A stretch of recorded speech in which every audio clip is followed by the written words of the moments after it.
Saludos, muy buenas tardes amigos, amigas de 2x3 en TV. Muchísimas gracias por su sintonía, por estar ahí para compartir con nosotros esta hora de contenido. Buenas tardes, Dorita. Buenas tardes, Altagracia. ¿Cómo estás tú? Yo estoy bien, ¿y tú? Bien, contenta de poder volver a este espacio que nos gusta y que disfrutamos tanto. Así es, feliz, como dices tú, de poder llevar esas orientaciones a nuestros seguidores, que cada día son más. Sí, nosotras no somos políticas partidarias, pero Juan Bosch decía una frase, que el que no sirve para, copiando a Martí, por supuesto. Claro, sí. Tú tienes, el que no sirve para... Servir. No sirve para vivir. Para vivir, así es. Decir, entonces, el que no vive para servir. El que no vive para servir. No sirve para vivir. No sirve para... Entonces, la vida de uno debe tener un sentido, y tiene sentido cuando tú sirves para algo, yo digo. Exactamente. Por ejemplo, cada entrega periodística que nosotros hacemos desde nuestros medios escritos, que las dos somos periodistas del área escrita. De la salud, en ejercicio. En ejercicio. Entonces, uno se siente bien cuando puede hacer una entrega, que a su vez esa entrega puede ayudar a las autoridades, a quienes corresponda a tomar decisiones. Aportar, porque a veces se cree que el periodista lo único que busca es, como se dice aquí muy popularmente, buscarle la quinta pata al gato, ¿verdad? Y la verdad que esa no es la intención. La intención del periodista, cuando hace una denuncia, cuando presenta una situación que esté afectando a la población, es que se busquen soluciones, es llevar el mensaje para visualizarlo. Porque ¿qué pasa, Altagracia? Y lo hemos hablado otras veces. Con mucha frecuencia, Altagracia, vemos que todo el mundo sabe que se están dando determinadas situaciones en el país, en salud, en los hospitales, en cualquier área, pero es como un secreto a voces que nadie dice, está pasando esto. Entonces, ¿qué hace el periodista? ¿Cuál es el papel? Hacer ver que eso está ocurriendo. La verdad que esa es nuestra misión, a veces no es tan simpática. No es tan simpática. Pero tenemos que hacerlo. La labor del periodista nunca es para complacer peticiones, a veces hay que hacerlo, exacto, pero en realidad el periodista es un contador de historias que deben repercutir para hacer cambios en la sociedad, cambios que deben hacer los actores. Cambios que deben hacer los actores y que muchas veces afectan intereses, pero es lo que te dice, es lo que tú dices, tenemos que jugar nuestro papel. Así es. Tenemos que contar nuestra historia y aunque quizás la objetividad no se logre por completo en todo, porque somos seres humanos, pero tratar de hacerlo lo más apegado posible a nuestra ética y a la objetividad. Nosotras, por ejemplo, somos ya periodistas con más de 20 años de ejercicio. ¿Y con qué soñamos? En esta última etapa de nuestra vida profesional, o en esta etapa, no sé si es la última, de nuestra vida profesional que nos ha tocado por más de 18 años la cobertura de temas de salud, ¿qué nos interesa? Ver un país con un verdadero sistema de salud, donde, como hemos escrito tantas veces, no se tengan que mendigar los derechos, donde una parturienta no tenga que dormir con 3 más en una misma cama, donde este drama que se está dando, por ejemplo, con las extranjeras, se dice extranjeras, pero todos sabemos que son haitianas, que eso no forme parte, que es un problema resuelto por los actores que sea, ya sea migración que juegue su papel, las autoridades de salud que jueguen la suya. Que haya dignidad en el trato, humano, porque tú citabas hace un rato cuando conversábamos al Papa Francisco. El Papa Francisco que nos hablaba claramente, que habla claramente de que hay que, por humanidad, hay que atender a la salud de los seres humanos, independientemente de que sean de un país o de otro. Así y yo es. creo que ese es el mensaje, que vamos hoy a ver la salud en nuestro país con una visión más integral, más humanista. Así es. Bueno, pues no le vamos a tomar más tiempo. Nosotros nos vamos a unos mensajes comerciales y hoy vamos a hablar de una parte de nuestro cuerpo que es tan importante, que es el motor, en realidad, del cerebro. Para eso tenemos a una autoridad en la materia. Le vamos a pedir que no se quede, si usted quiere saber de accidentes vasculares, de derrames, como dice la gente. De cómo funciona el cerebro. De cómo funciona el cerebro. Quédese ahí porque nuestro experto ya está con nosotros. Volvemos en un momentito.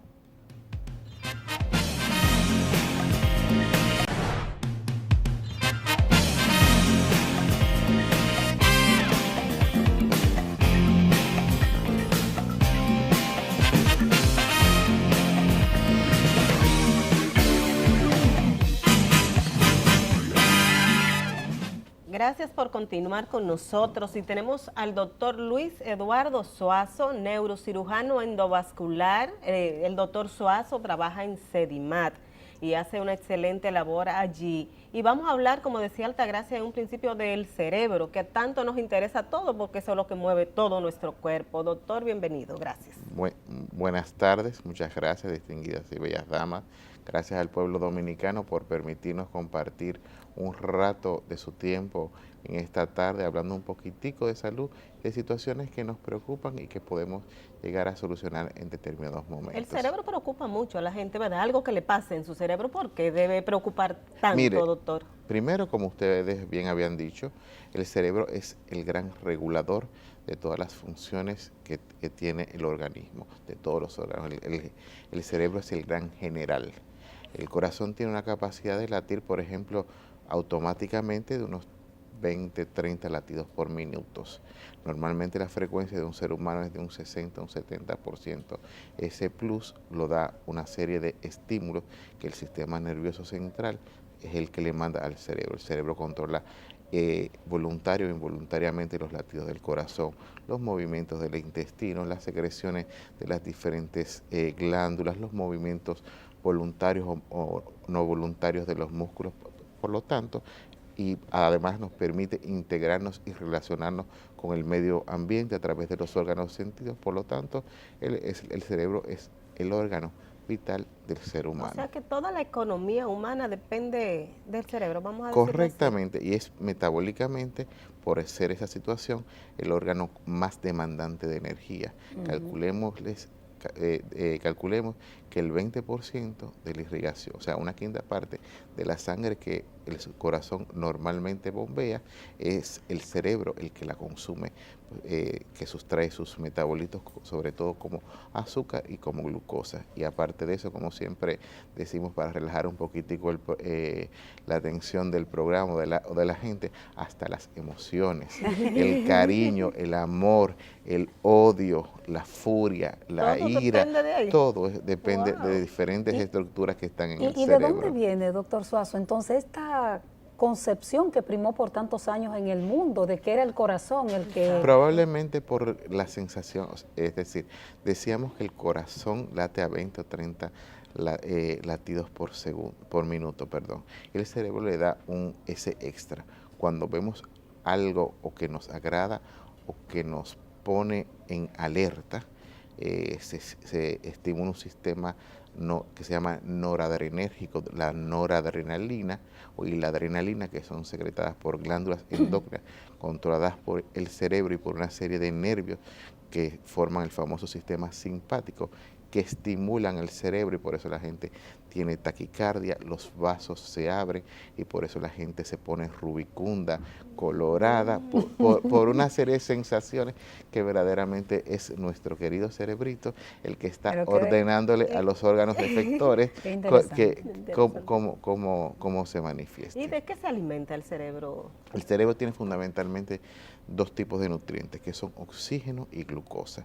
Es interesante saber que el cerebro, al ser un órgano tan vital, tan noble, la naturaleza, papá Dios, ha sido muy inteligente y le ha dado una serie de protecciones muy importantes. Recordar que el cráneo es una cavidad rígida, ósea, encargada de proteger en forma estricta al cerebro y que solamente tiene la salida de pequeños orificios, que es por donde van a salir los diferentes nervios que llevan información del cerebro hacia los órganos o que reciben de los órganos y de los órganos de los sentidos diferentes informaciones. A su vez, el cerebro tiene unas membranas que lo recubren, que se llaman meninges, que le sirven de protección.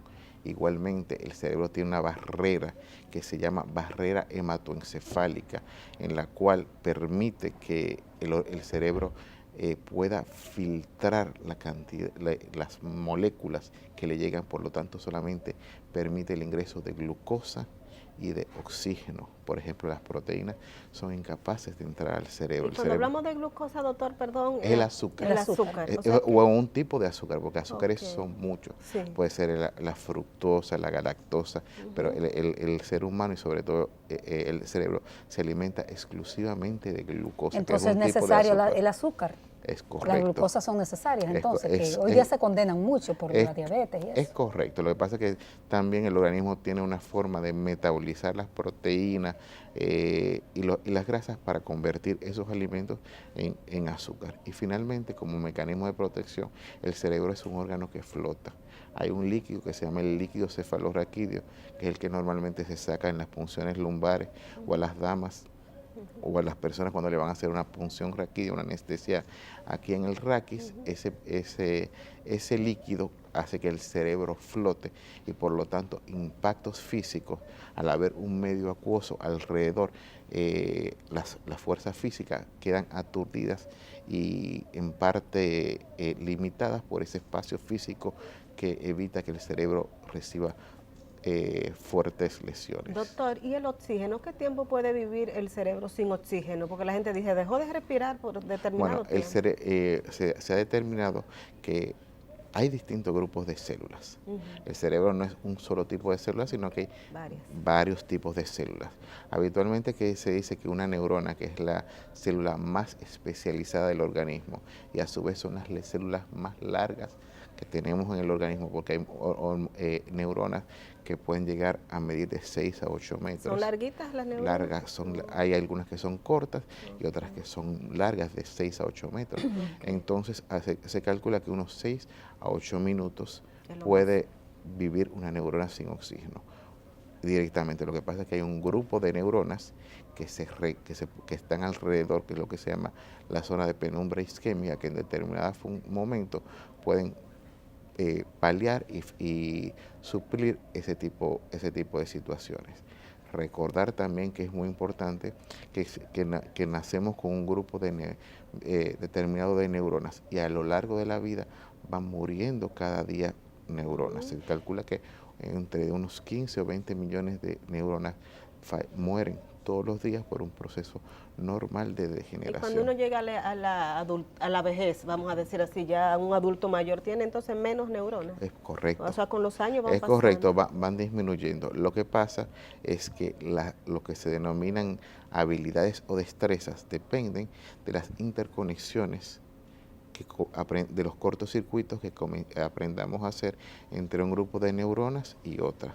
Por eso las interconexiones, un cerebro morfológicamente de un arquitecto, un ingeniero, un deportista, pueden ser igual, pero las interconexiones, los circuitos que pueden establecer entre uno y otro son totalmente diferentes. Porque se van desarrollando de acuerdo a la habilidad del ser humano. Es correcto, de acuerdo a la habilidad, de Pero acuerdo a la destreza. Es apasionante el tema del cerebro. Entonces, eso es lo que siempre decimos. Imagínense las habilidades que podrá desarrollar un jugador de básquetbol, que son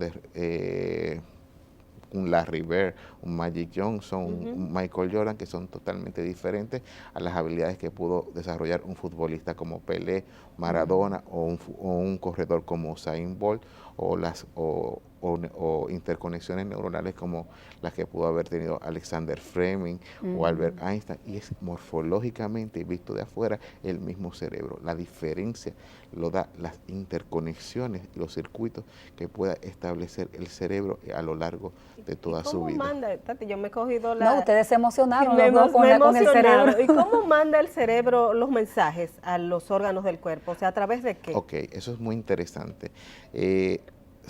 Gracias a los trabajos del señor Santiago Ramón Cajal, que fue un español que fue premio Nobel a principios del siglo pasado, se vio que las neuronas se comunican no por continuidad, sino contacto directo, sino por contigüidad.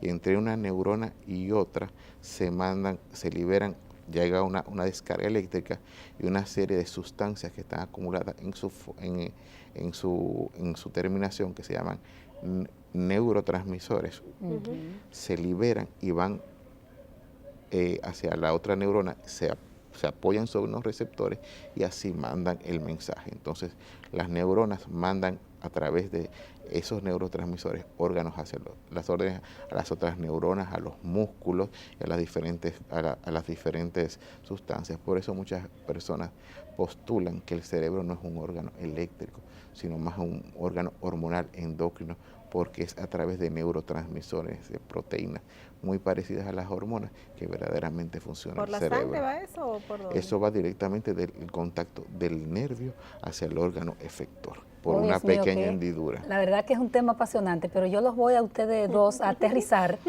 porque el doctor Suazo, antes de que sigamos hablando entonces de patologías y todo eso, para que el doctor nos diga de una actividad que tienen ellos, es como una interrupción para que, toquemos ese aspecto, donde van a tratar también aspectos de las neurociencias. Doctor, ¿qué actividad que tienen ustedes desde CEDIMAC? Porque, perdón, porque se ve que si lo dejamos hablando de cerebro, se nos pasa la hora. Bueno, muchísimas gracias. Bueno, como ustedes saben, CEDIMAC, desde su fundación, una concepción del doctor Juan Manuel Taveras, una de las figuras más altas de las neurociencias y padre de la neuroradiología en diagnóstica en Estados Unidos. Un dominicano mocano. Un dominicano mocano que fue director de neuroradiología del Mass General Hospital, fundador de la revista American Journal of Neuroradiology. Ideólogo, perdón, doctor, de todo el concepto Plaza de la Salud. Plaza de la Salud, sí, es correcto. Así es. Entonces, él tenía siempre la inquietud de llevar información y medicina actualizada a los médicos dominicanos. Entonces, se forman inicialmente, ya en el año 2000, las jornadas Dr. Juan Manuel, las 2002, perdón, las jornadas Dr. Juan Manuel Taveras. Este año estamos celebrando el 15º aniversario. Es una jornada médico-científica, este año dedicada a múltiples tópicos, en las cuales van a haber 6 módulos diferentes. Vamos a tener un día que va a ser meramente quirúrgico, en el cual se van a abordar temas de otorrinolaringología, traumatología, ortopedia. Un segundo módulo que va a ser de cirugía general, donde se van a hablar de cirugía de cáncer de mama, cirugía metabólica, cirugía de tiroides, cirugía de hernia. Un tercer módulo que va a ser de neurocirugía, donde hablaremos de tratamiento de meningiomas, malformaciones arteriovenosas y tumores de la región celar y paracelar, que son los que están alrededor de la glándula hipófisis, y algo de cirugía de columna.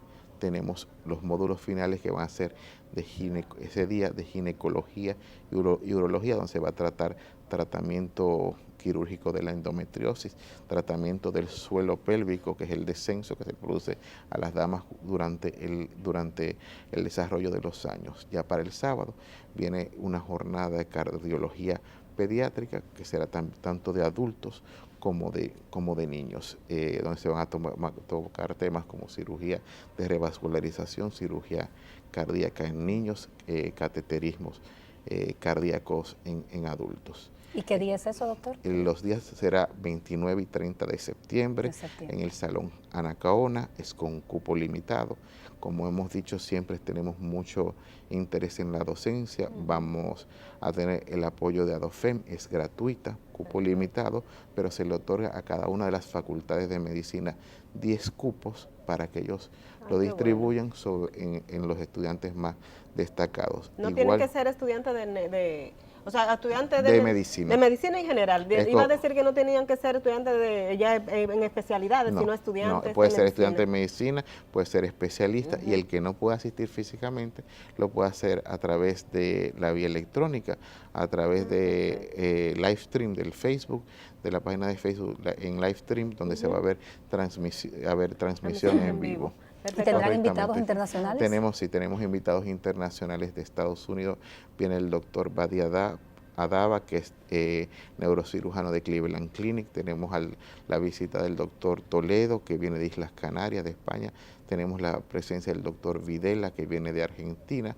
Así que vamos a tener un menú bastante selecto de invitados nacionales o internacionales. Va a ser un banquete académico, científico, para que todo el pueblo, todos los médicos dominicanos se vayan a su casa con conocimientos nuevos y que sean prácticos y que puedan ejercerlo en su práctica diaria. Un buen aporte. Es un buen aporte. A la clase médica. Y podemos decirle que durante el transcurso de estos 14 años hemos tenido la visita de más de 5.000 5.000 médicos que han asistido a la jornada y más de 200 médicos especialistas extranjeros que han formado parte del evento. No puede haber, desarrollo de un buen sistema de salud si no hay academia que esté ahí aportando y enriqueciéndose permanentemente. Eso es correcto. Muy bien, doctor, vamos a pedirle un permisito, nos vamos a una pausa y regresamos en un momentito.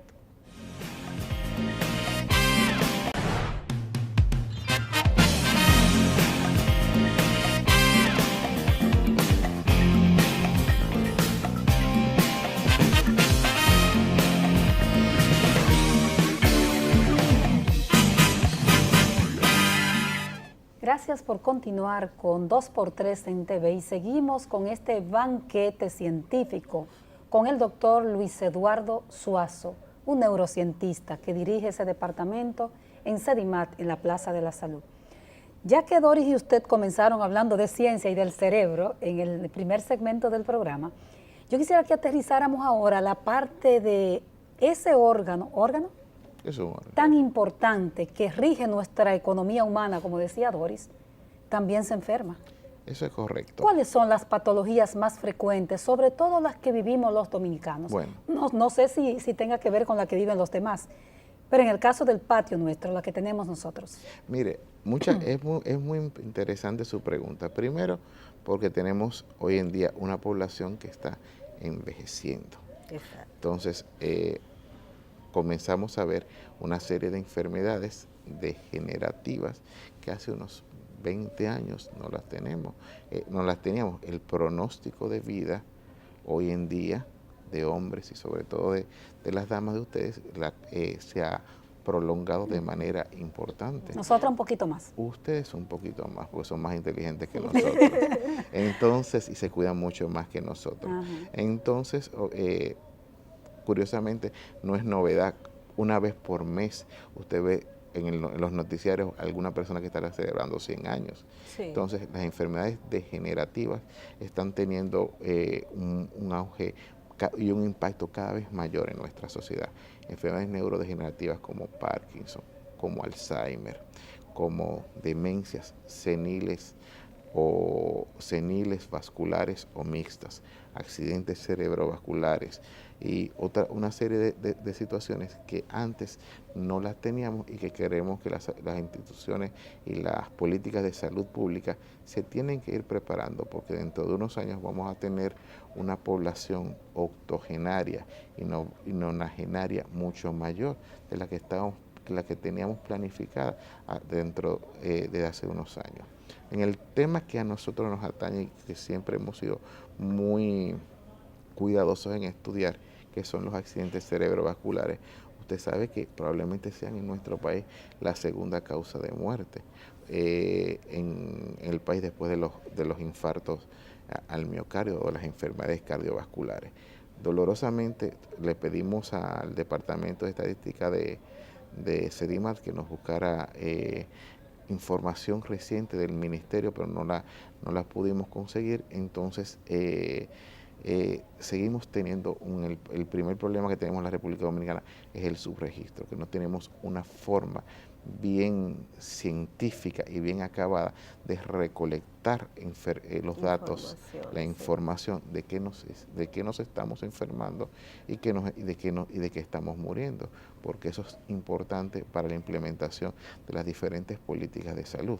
Igualmente, una vez teniendo eso, tenemos una situación, es que nuestra Ley General de Salud tiene ya más de 10 años estancada y la Ley General de Salud no ha evolucionado a la velocidad que los adelantos médicos de cibernética, de medicamentos y científicos lo han hecho. Entonces se ha quedado un poquitico rezagada en ese sentido y por lo tanto términos, procedimientos, medicamentos que ahora mismo que no se están utilizando, que han sido dejados de lado, están todavía vigentes en nuestro catálogo y no son sustituidos por procedimientos que son más novedosos, menos invasivos, menos posibilidades de secuela, menos capacidad de inhabilitar al paciente y mayor capacidad de volver el paciente con mayor rapidez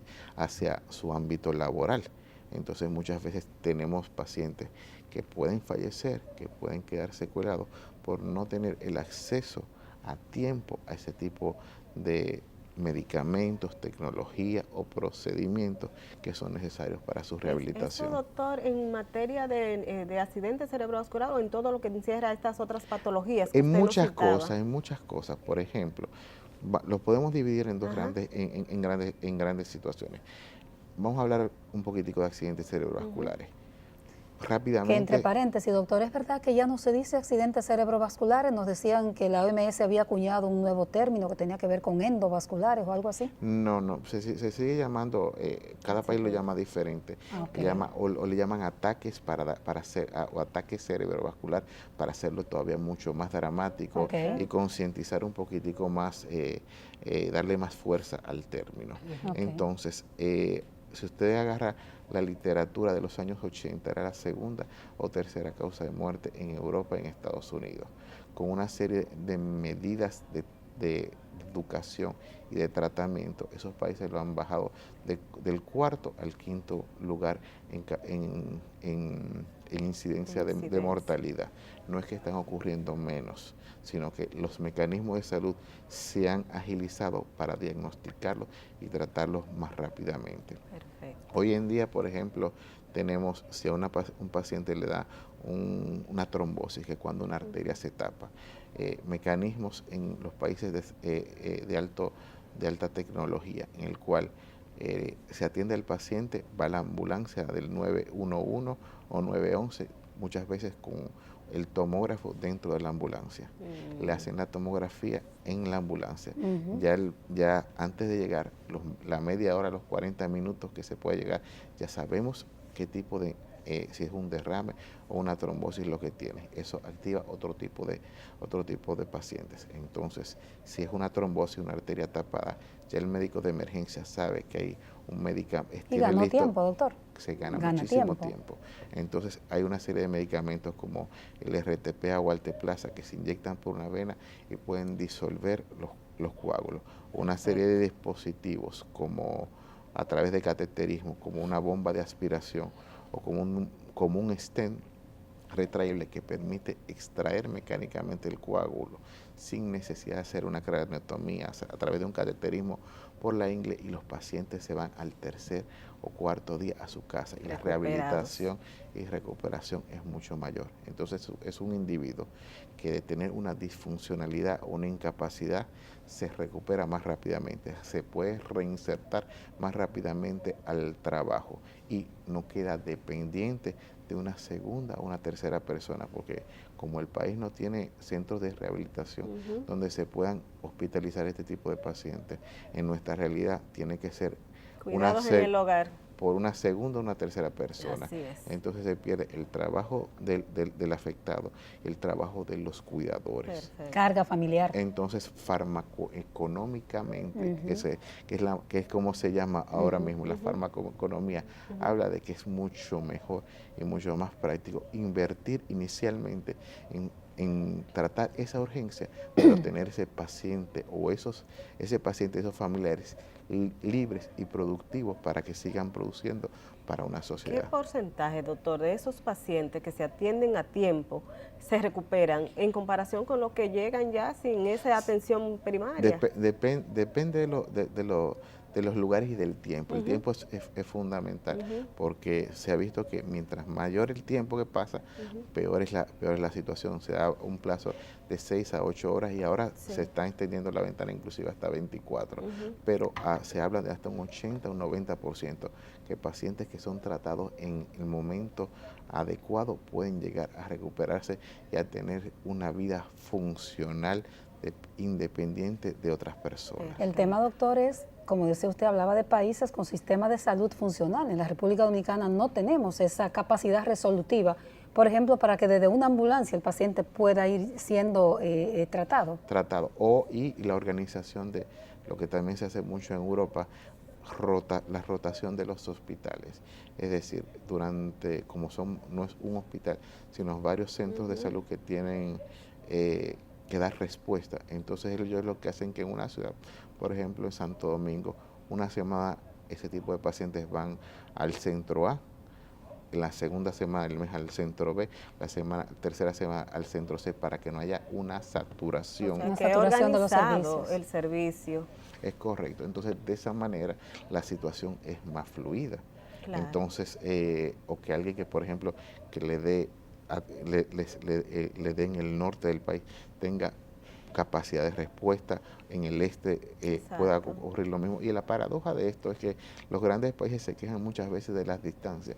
Y nosotros somos un pedacito de isla, 2/3 partes de una isla, en el cual el periodo de ventana, que es el tiempo que uno tiene para trabajar, debería ser mucho más reducido y deberíamos tener mucho mejor capacidad para darles respuesta a ese tipo de pacientes. Sin embargo, esas situaciones no ocurren por innumerables situaciones.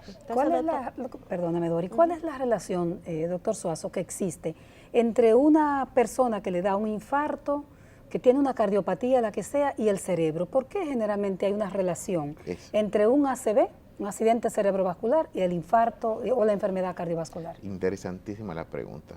Primero, el fenómeno de lo que se denominamos ateroesclerosis, que es la acumulación de placas de colesterol o ateroma en diferentes arterias del cuerpo. Es un proceso generalizado.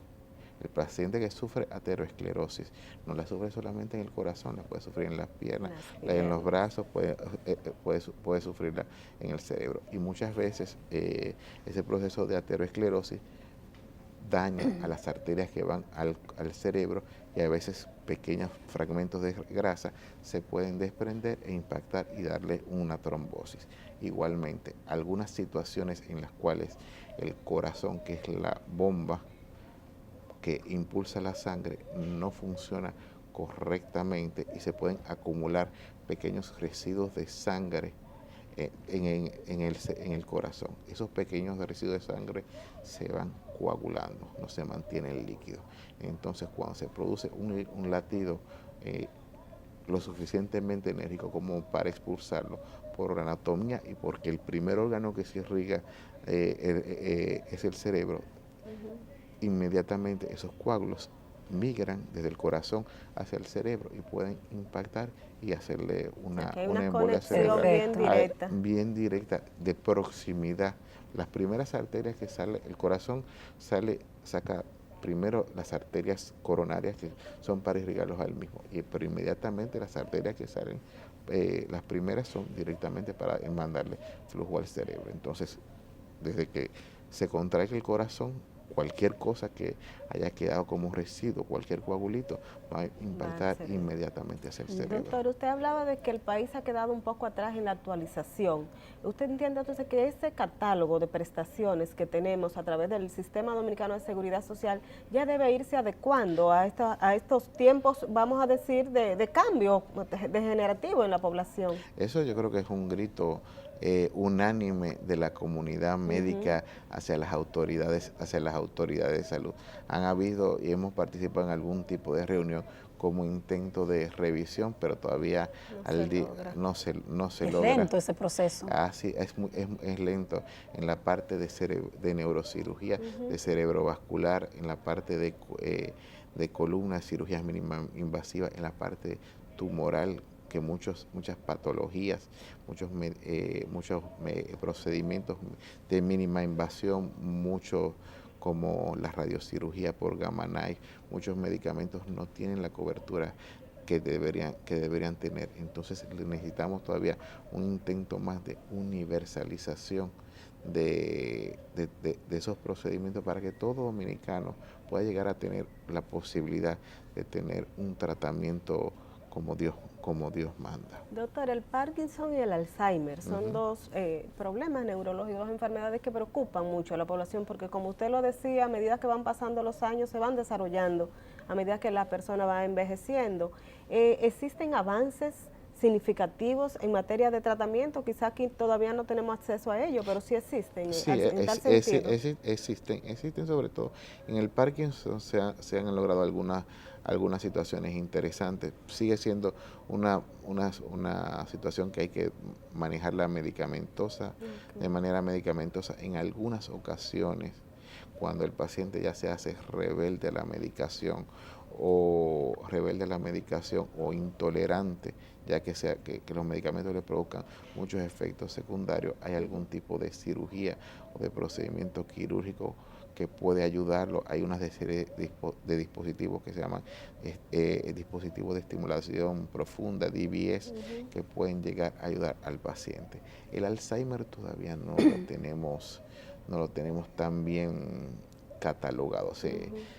Como probablemente el Alzheimer no sea uno, sino muchas causas de Alzheimer, y probablemente sea un tema vascular al final, de diferencia de falta de irrigación hacia una serie de estructuras muy importantes como el hipocampo.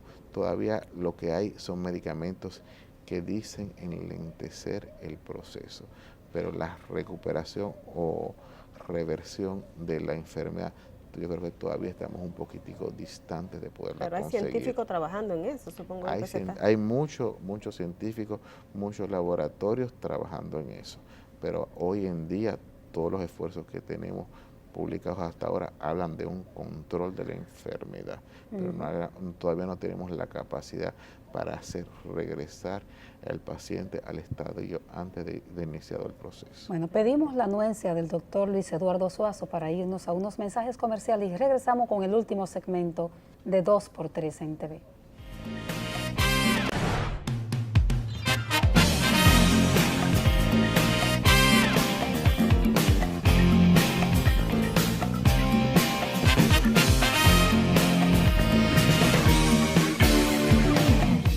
Seguimos con esta conversación con el neurocientista Luis Eduardo Suazo del CEDIMAT.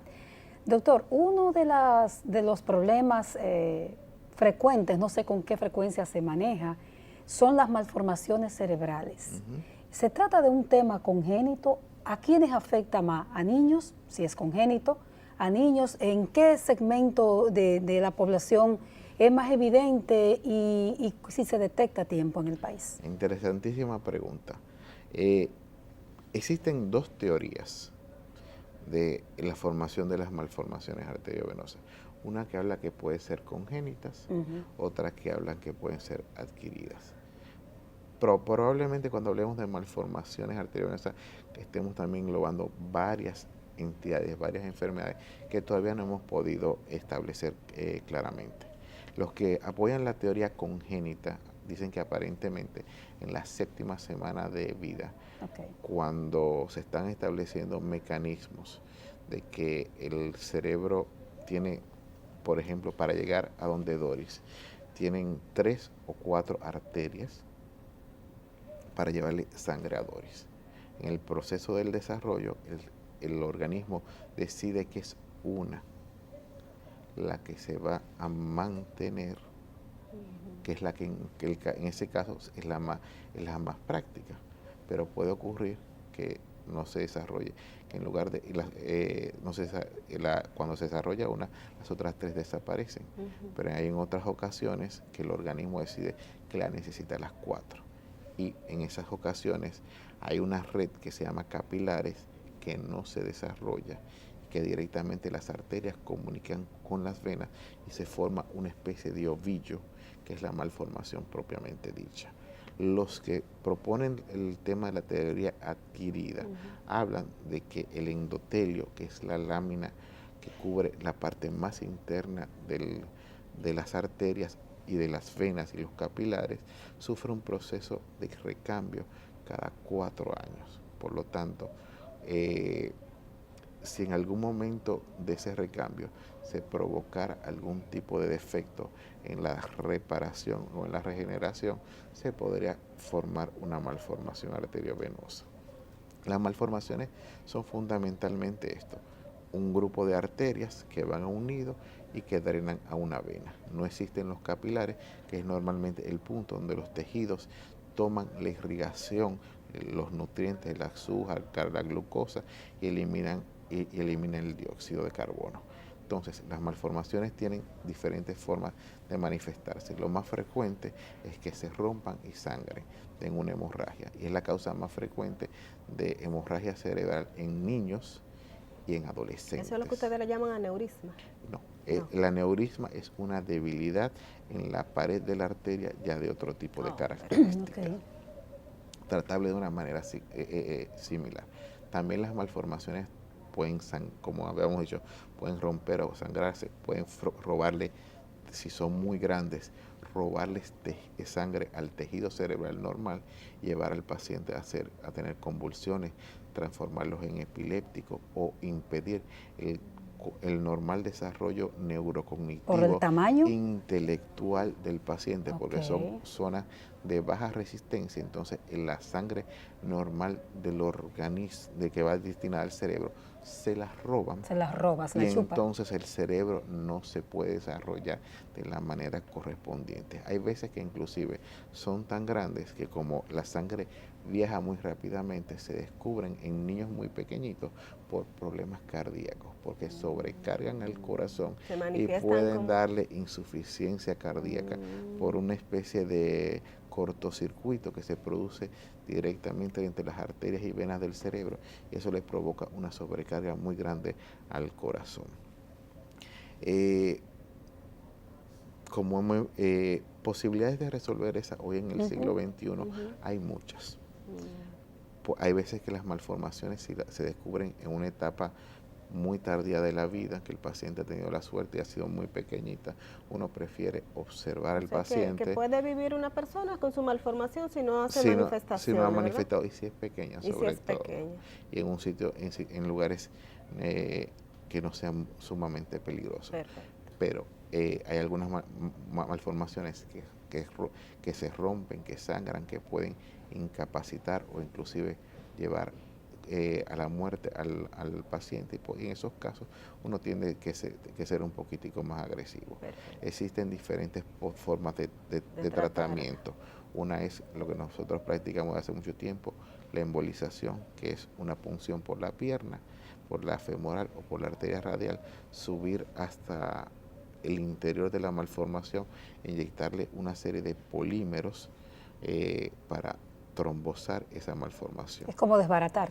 Es como sellarla en el interior, para de esa manera excluirla de la circulación. Perfecto. Otra situación es lo que también utilizamos allá en Sedimat, que es la radiocirugía con gamma knife, que es el hecho de a ese pequeño nido de malformación, a través de radiaciones se convergen 201 rayos que tienen poco efecto aislado, pero cuando se concentra en un punto pequeño específico, dan una alta dosis de radiación.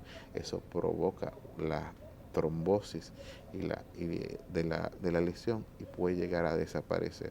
Es un procedimiento ambulatorio que el paciente no necesita hospitalización. Y finalmente está la cirugía, que muchas veces hoy Perdón, ¿en el gamma knife tiene que tener un tamaño específico o cualquiera de esas malformaciones? Habitualmente lo ideal es que tenga un volumen pequeño.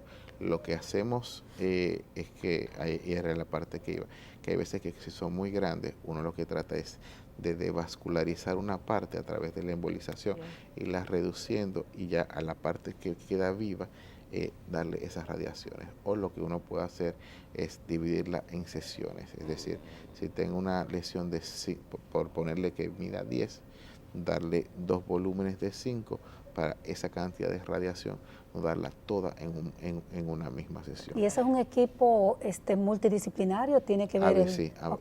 ¿Quiénes participan? Tanto en gamma knife como en la intervención.